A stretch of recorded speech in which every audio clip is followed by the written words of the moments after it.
ukuthi singafaka amehlo ethu agxile ukuthi sifuna izithupha for ukuvota. Asithi sifuna izithupha for labo njani abangelazo. Sifuna ukuthi kube lama-birth for labo njani ongelayo. Whether uyavota or ufuna ukuyathatha i-passport, akube lilungelo lakho ukuthi ube la i-document yona liyana. Ngoba kuyanceda basibona ama-challenges izindunda omunye umuntu uyafa singabantu siyafa siyangcwatshwa. Thola kasela sithupha sisabonakali. Njalo nxa besiba khona esijikameni bangajahi. Njalo enye into sifuna umuntu ozabhala. Silama challenge abantu ulama spellings are wrong. Umuntu oba khona ube umuntu ozwisisayo ilanguage yona leyo ndawo.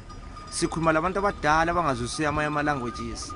Silabantu abadala abafuna ube lesineke nxa bekhuluma ubazwisise, umlalele, umlandele. La nxa ungavela kuyena le ndawo umuntu omdala ebuyile, ngabe ngumzali wakho. Uzathola ukuthi uzaba lo muntu, uzaba lobuntu engqondweni zakho. So sikhala yakho into zama spellings, into zokulalela, lokuthi ungabe labantu ababisele emuva bengazange benzeni, bathola uncedo. But kona lama teams akube labanye abantu abamonitayo kwenza kwabantu labo. Akube labantu abathi nxa umuntu ele complaint ayireporta kibo, singahlukuluzani. Akwathi singabantu amfuna ukuthi ngathi ngiyazilinganisa lenyamazana mina. Hayi mina nguNdiweni ngumuntu.